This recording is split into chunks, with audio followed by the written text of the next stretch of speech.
Hey, everybody. Welcome to the Tribe of Leaders podcast. I'm your host, Emi Kirshner. On today's show, I welcome Paul Isenberg of Bringing Hope Home. Paul shares his story of his wife's battle with cancer and how one small fundraising event was the catalyst for the nonprofit organization, Bringing Hope Home, that he currently runs, and how they've raised over $5.5 million to help families who are experiencing cancer. What I found so intriguing about Paul's story is that one person can really impact thousands of people when they're on a mission and they're determined. So before we dive into the interview, if you've been asking yourself what's next in your business, whether it's where's my next client or what's next for me to scale to, I'd love for you to check out the Tribe of Leaders Biz School. This is the place that if you've got a really big goal this year and you want the training, community, accountability, and support to make it all happen, you can find it here. Check it out at thetribeofleaders.com. My name is Emi Kirshner. I'm a serial entrepreneur and investor. The one thing that I get asked all the time is, how do you achieve success in business and make an impact? In each episode of the Tribe of Leaders podcast, you'll hear from entrepreneurs and visionaries who share how their leadership has changed not only their lives, but the lives of everybody around them.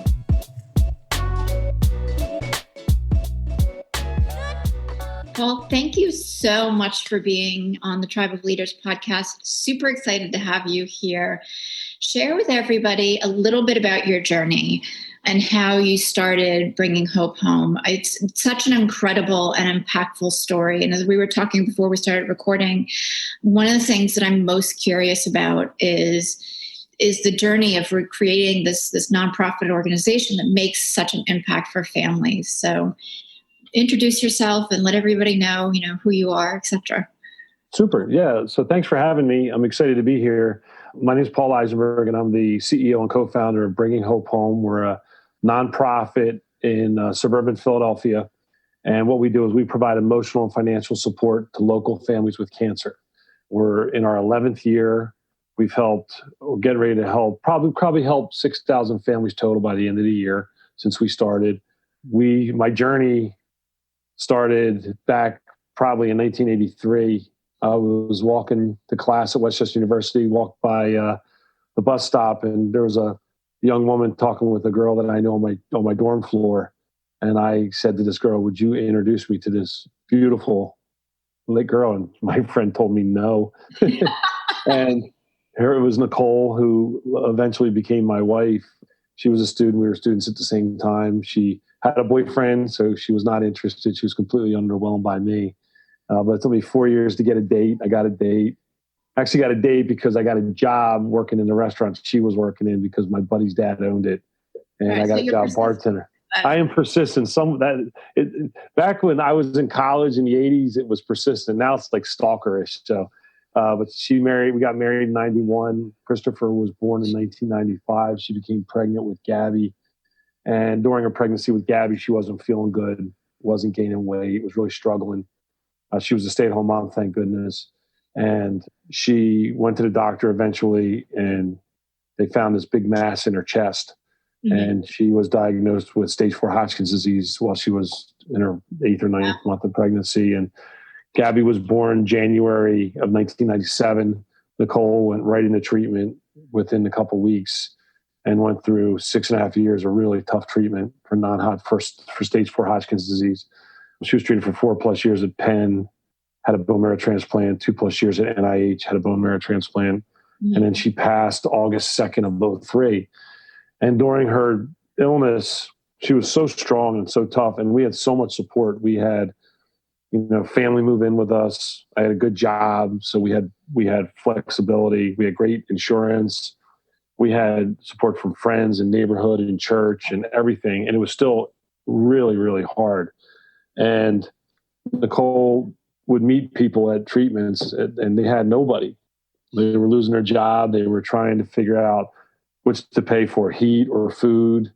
They were just in a bad way. And I used to say to Nicole when she was going through treatment and the kids were little, I'm like, I just saw Emi today. I don't see her. She's such a great guy. I call everybody great guys.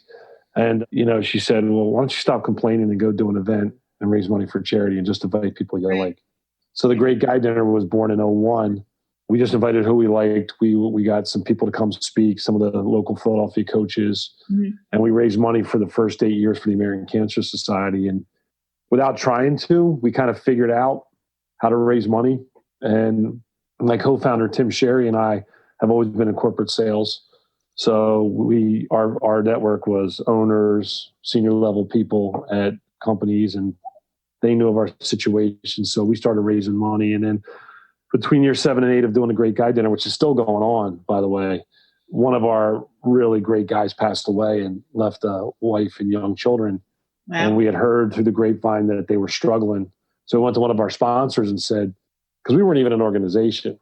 Right. But all the checks went to the American Cancer Society. So we went to one of our sponsors and said, this year, instead of writing them a $5,000 check to the ACS, write them a $3,000 check, and we'll give the two cash together to this family. And then Timmy and I did that, and we literally looked at each other like had an epiphany moment saying, I don't know of a lot of organizations that do this. Now, there are some that do it. I don't think there's anybody that does it the way we do it, but you never know. But we said, we just want to help families because there's a lot of research money. There's a lot of money out there for research. And I'm a big proponent of that because so many families have been helped because of research. But there's a lot of families out there. If you get diagnosed with cancer, you're out of pocket, even with healthcare coverage, can be 10, 20, 30 grand. Wow. So what we do is we pay rent, mortgage, utility, car payment, food, whatever else they need, up between $1,000 to $2,000, depending on our time of year, our fundraising. And then we also help them if they have a project, such as they need plumbing work done or car repair done. We try to cut deals with people to get it, maybe not for nothing, but maybe for really affordable.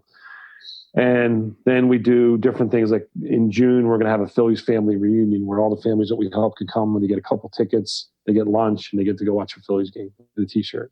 We have a backpack program at back to school time where Office Depot and some other companies fill the backpacks that are donated, and we get them to the social workers for the families.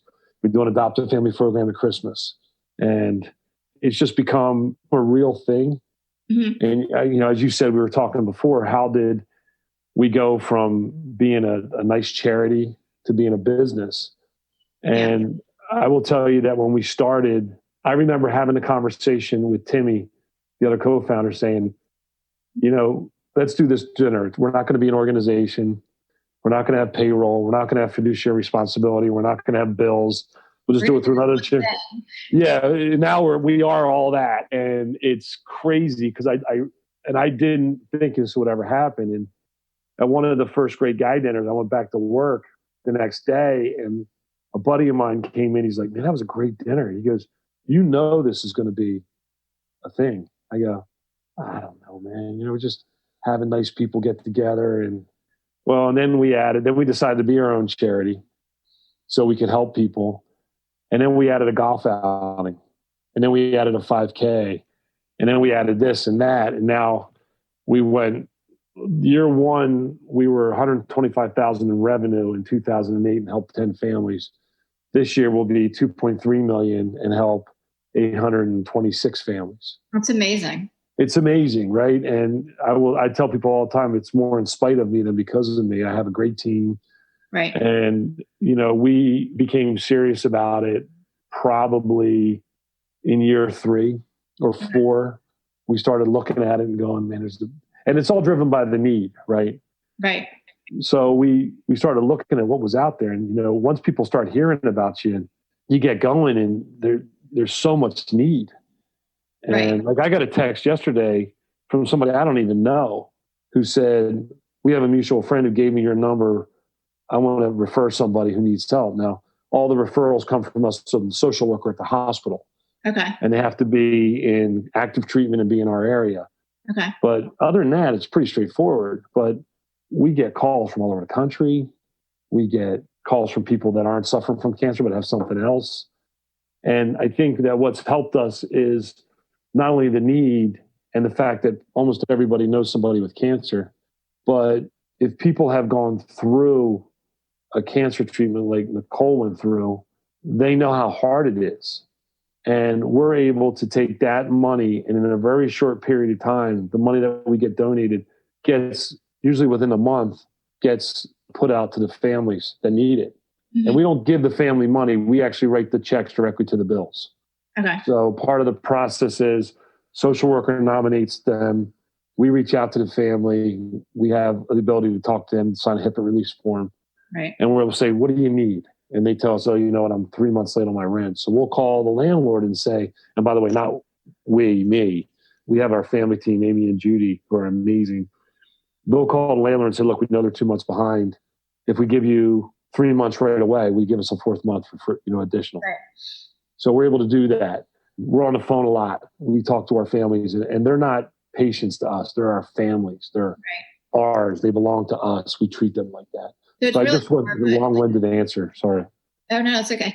It's more of a direct connection for you. Like it really is. It's not just, here's some cash and hope you're okay. It's really about creating almost a safety net for these families and bringing them into your fold and caring for them. Yeah. And we call ourselves Hope Nation. So we trademarked that about a year ago. And we want everyone to be part of Hope Nation. Yeah.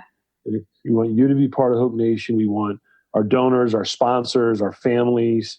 We have volunteers that come in. They're all part of Hope Nation. And that's really important to us. And we always tell people, you're helping somebody you might never meet, or you might be helping your neighbor and you don't know. Right. And that's a big deal to us. And it's amazing to me. I think your son just came down with a cup of coffee. He did. He's trying to reheat it. I get it, man. It's life. But we have, like today, I got an email from a woman whose husband's ill, and she just lost her job. And so I'll today try to connect her to people so she can get a job, because our donors own businesses. And I'm like, look, she's a receptionist. If anybody knows a receptionist in the East and Allentown area, this woman needs a job. She's got real issues. It's real things. And we want her to be okay. Yeah. And, we'll get tickets from the sports teams, or we'll get tickets to the play or a concert, or we'll just send a family to dinner, because a nice restaurant will say, hey, we're light tonight. Do you have anybody that needs? And we may not, it won't be full freight, but we'll pay something. So whatever we can do. I think that's what's almost magical about what you're offering, because it's not just here's the safety net piece, which is awesome, but you're also adding in go have some fun, go live and take a few minutes and forget that you're having this experience that's not good and really challenging. Yeah, we try to look at the family as a whole. I know in my experience, when Nicole was ill, she was so upbeat. We were always trying to be upbeat, but some days that stuff just sits on you, and it's really hard. Mm-hmm. And it's easy to fall into that. Let's just sit here. You'll be sick. I'll be depressed. We'll just hang out. That's easy to do. So we want people, like we do a Sea Isle 5K on June 29th down in Sea Isle City, New Jersey. And it's a great time. And then afterward, there's an after party and there's a band and we're having tons of love. And then there's going to be sponsors there selling stuff, and there's going to be raffles, and the family's going to speak. And it's a whole day. And we want you to have a whole day and then go to the beach or whatever you need to do. But, we want our families, we just had their 18th annual Great Guy Dinner, or 17th annual Great Guy, 18th annual Great Guy Dinner. And we probably had 10 families there, 15 families there that we don't charge. Right. Because they're part of us. Right. And I think, back to your question is, how did this become a thing, a real thing? Timmy and I are amazed every day. Like, if you knew us in college, the fact that we did anything original that's lasted is shocking to both of us. And I don't mean to be self-deprecating, but really, candidly, we didn't start out. And I think, one of the lessons that I've learned in my life, and especially through this, if you do something solely for the benefit of others, mm-hmm. without any expectation of what's coming back to you, good things work out for you. Absolutely. Like I am now in the greatest job I've ever had, with the greatest team I've ever worked with. doing the best work I've ever done, having the most fun I've ever had. Now, I'm not making the money I made. That's just part of the deal. But that's okay, and, we get to, like, I was just had a conversation with one of my employees who had a little bit of a moment, and I'm like, don't worry about it. I cry every day. Like, Right. I see what we do every day, and it makes me emotionally, gets me going.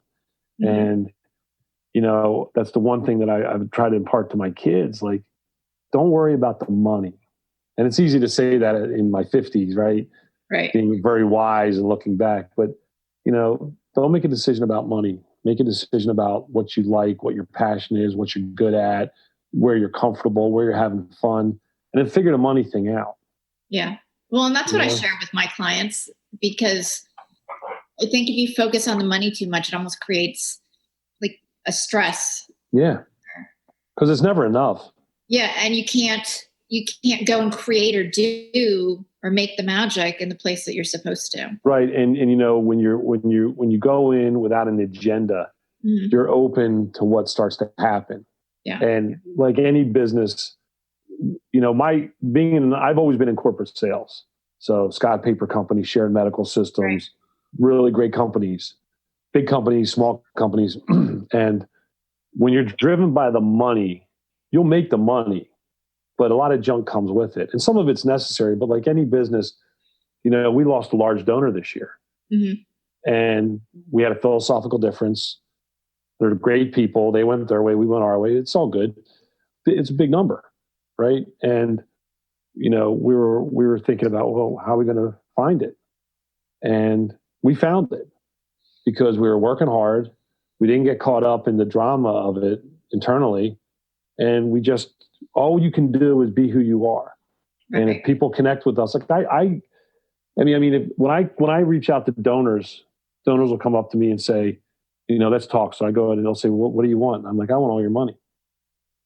And they kind of look at me and I'm like, well, I know that's not reasonable, but that's what I want. And because there's no other organization, I believe, out there that does what we do, the way we do it, in the impactful way and time period that we do it. Right. Nor is there a greater need out there than the one we try to fill for families. Now, is that factual? It's my factual. And I believe it and I'm passionate about it. But I tell people all the time, you don't have to give us anything. If we connect with you and you want to help, there's a lot of ways to help. We have donors that are technology experts that give us their expertise and save us like $20,000 a year. Right. Because they do it for free. Right. We have volunteers that answer the phone, which is tremendous. We have people that give us money, that connect us to businesses. We have a school program where kids at school can do projects for us, fundraising, projects, whatever. Yeah, we can do all this stuff. So I tell people all the time, if you connect with us, it's our job to figure out how to make it worth mm-hmm. your while and impactful. And guess what? If you don't connect with us, it's okay. There's other great charities. We can have a nice lunch, and maybe I can refer you to a charity that fits what you're looking for. I'm not going to flip the table and hold my breath and stomp away. But doesn't solve problems. Yeah, it doesn't. But my job is to bring value to the donor, and ultimately to take care of that family. Mm-hmm. So that's why I love my job. Yeah. Well, and it shows. I mean, Oh, that's good. It really, really shows in your dedication and everything. We had talked to you, like, you could have stopped at the Great Guy dinner, right? And a lot of people would. I mean, a lot of people wouldn't have even, started doing that. What was it for you that kind of kept going and really creating this into a business and an entrepreneurial journey, even though it's a nonprofit? Because you could have stayed in corporate sales. Yeah, I think it was the need that was out there that I didn't even know about. And I remember when at the time, there were 4 of us in the company. There was Timmy and I and then 2 other folks and we would meet like at a Panera or a Cozy and say, okay, we had a great guy dinner. Okay, let's start planning. What's next? And then I'm like, there's a lot of need out there. Maybe we should look at this. Like we kind of brought it up one day. Maybe we should be a business. So then we became a business kind of just because. Really, I'd love to tell you that we've since done, we're on our 4th strategic plan. So we do that. We have a professional facilitator. We have professional leadership coaching. It's very important. And I'm a big proponent of strategic planning that is done the right way with being active strategic planning. Like, every month and quarter, we sit down and we check where we are. We track and measure what we try to track and measure. We let some things go. We bring some new things on. It's written in pencil so we can make changes. But really, we just started it because, like, why not? And we hired our first employee. I just talked to her yesterday. She's no longer with us. She's a stay-at-home mom now. I just talked to her the other day. We hired our first employee. She was a receptionist at a PR firm. Mm-hmm. She came out of Penn State, and her mom was one of our families we helped. And she came in, and I was like beside myself because I think we were paying her $20-some thousand a year, and I could not have fathomed paying anybody because I was running it I was working it for no pay because I had the job. And then she said, well, we have this friend of mine who's a great intern. So she came now, and she's Amy. Amy's been here for 8 years. She's our first intern. And then wow, we started getting a lot done with employees. Like, I wish I wouldn't have waited so long to hire somebody. right. And then, we went from like I said, like 125 grand to like 300 grand. And then we went from like 300 to 500. And then, and now we're on the cusp of next year. We hopefully, if we continue to grow the way I want to, we're going to help 1,000 families next year alone in 2020. That's amazing. And it is, and it just keeps growing. And right now we're in the place where I call us like a tweener. We're like a 12-year-old. We're too old to do certain things, but we're too young to do some of the other things. So, I want to get to be about $5 million. I want to double in about another 4 years. Okay. So that's kind of the goal at a high level.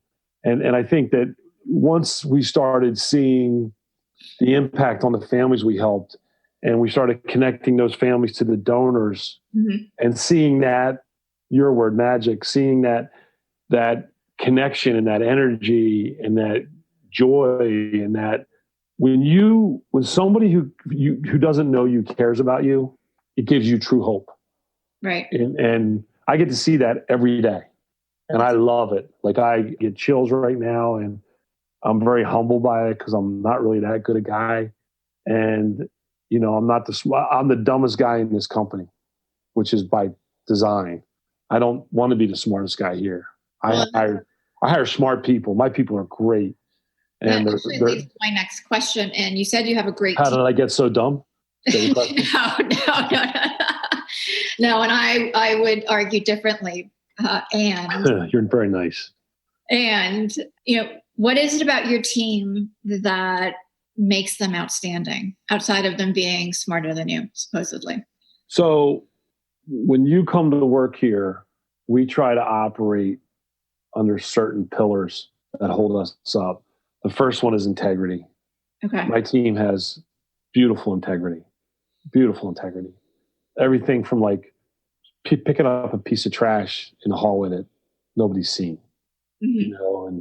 And doing what they say they're going to do and following up. Like I was on vacation down the Outer Banks with friends. Our whole family was there, and their family was there. And every morning, I got remarried to a wonderful woman who's a widow too. So we've combined our families. We went from each having 2 kids and a dog to 4 kids and 2 dogs. And so my wife and I would get up early, do a workout, do a walk, get a coffee, come back to the house. And my buddy and his wife would be up every morning. They both run businesses, and they're on their computer, and they look stressed. And we're sitting there talking to them. They go, my buddy's wife goes, "You don't look stressed at all." I'm like, "No, I'm good." They're like, "Well, but you're away from work." I'm like, "Yeah, but my team's fine. I'll call them once this week, twice. They know how to get a hold of me. I trust them. I don't worry about anything. I mean, I worry about stuff, but they're great people. They know that this is, we were talking earlier, this is the amount of human element in our business mm-hmm. versus maybe a manufacturing. Everybody has some type of humanity in their business, but the way that we work, run, drive our business, reach our goals or don't reach our goals directly impacts people in need. Right. That's a lot of pressure, but it's also a great motivator. And my team takes that truly. And one of our tenets, one of our pillars is fun. Mm-hmm. You can't show up at work here and be a jerk. We're going to have fun every day, and maybe not cartwheel in the hallway fun, but I want to laugh with my team. You spend. I would say this is why we're aligned, is because fun is like one of my core values. Integrity. Why would you want to work anywhere? And I have worked in places that weren't fun. Everybody has, right? That's why you decide I want to have fun. But I want to enjoy the people I work with. I'm going to spend probably 50 to 70 hours a week with them. I want to enjoy coming to work. Bring your dog to work. Bring your kid to work. I don't care. Just don't bring a lot of donuts because I'll eat them all. But integrity, fun, creativity. Uh-huh. I think one of the things for us is we hire people, we tell them, we hire you, become part of our family, truly part of the family. And I trust you. And I will trust you until I cannot trust you anymore. And then you have to leave. Right. Doesn't mean you're good or bad. It just means I have to trust you. So if you come into me with an idea for fundraising or helping families, go do it. But do it in a smart way. What's the cost going to be? What's the end result if it goes great? What's the end result if it doesn't go great? Give me scenarios. So in a perfect world, we're going to spend $1,000 and make $1 million. Hey, go do that. As long as it's not illegal, immoral, or unethical, I'm good. Right. If you want to go do cartwheels against cancer, let's rock it. Let's figure out how we do it. How can we make it a sponsorship? How can we bring a sponsor value? Let's do it.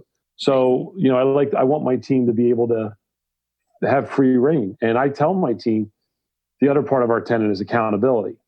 So I'm here to help and remove obstacles and coach and advise and jump in and do whatever you need me to do. That's my job. My job is to make everybody else here successful, because then we're successful at the end, and helping more families.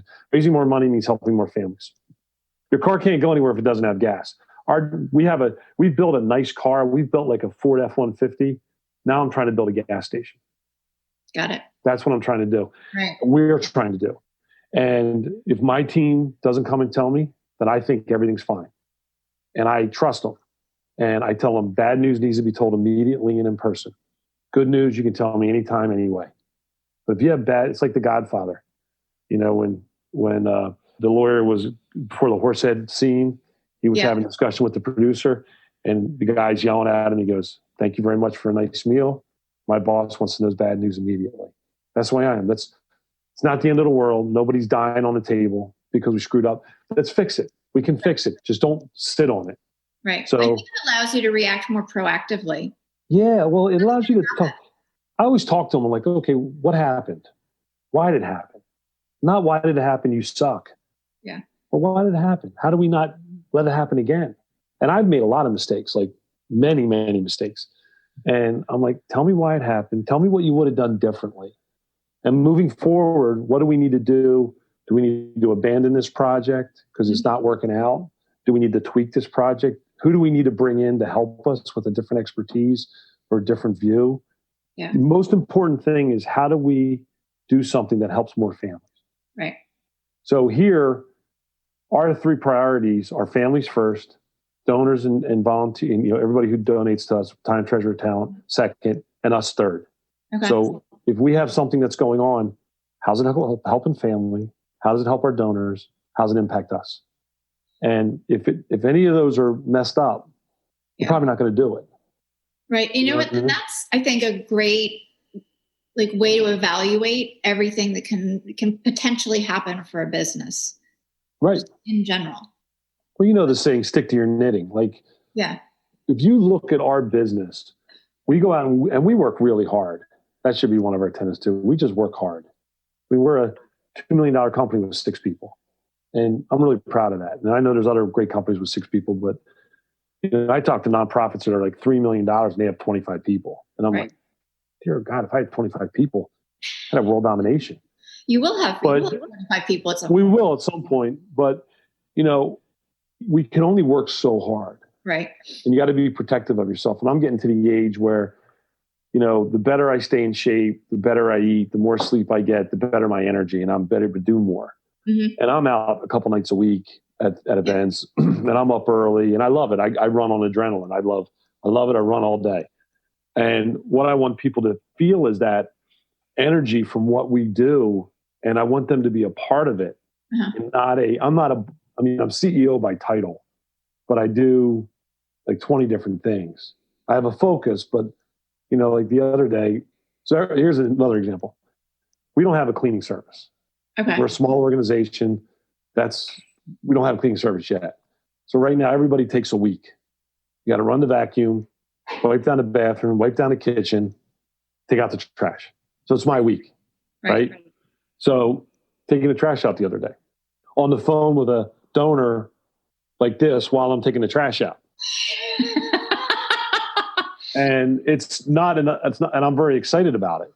And then, the other thing is we just had a big event. So I'll have to take the stuff from the big event over to the storage facility. Right. And we have to do it all. Right. And we can start assigning things out. And part of the scaling of the business is making sure people are doing what's most valuable.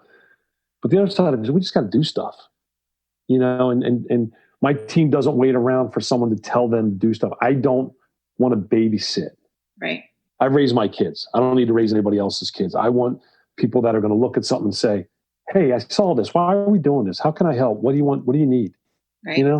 I think that's really, really the key to having the strong team is that you're all pitching in and working together. And it's not, everybody does their job. Everybody does the kind of the grunt work and the things that nobody wants to do. And you've got a great flow there, which is. Oh, it's great people because you've got to hire the right people. Yeah. We've tried to build a culture here of integrity, fun, accountability, creativity. And we hire to that culture. We don't hire to a job. Right. And that was a lesson I learned the hard way.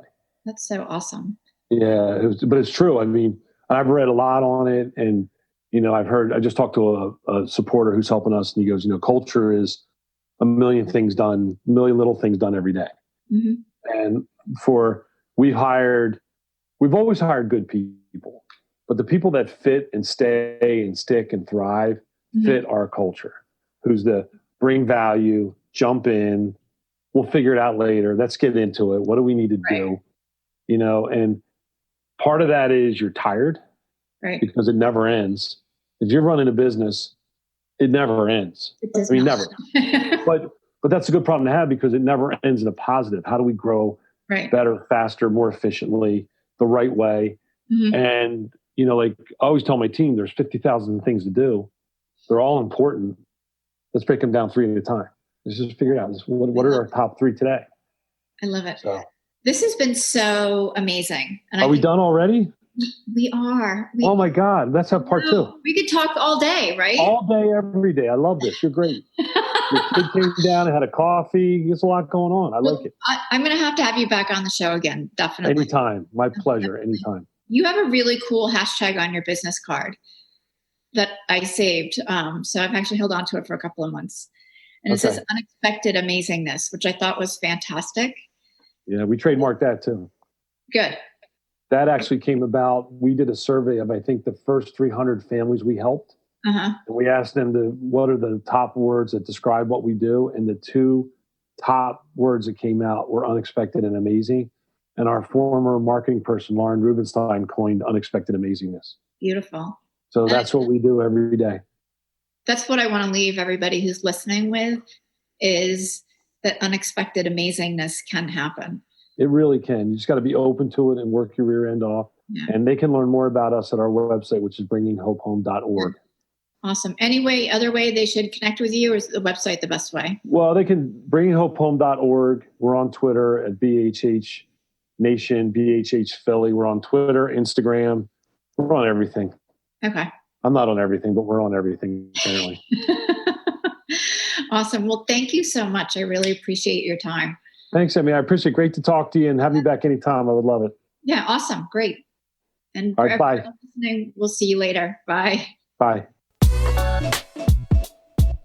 As an entrepreneur, do you ever feel isolated, like you're just grinding away and not getting to the place or reaching the goals that you want?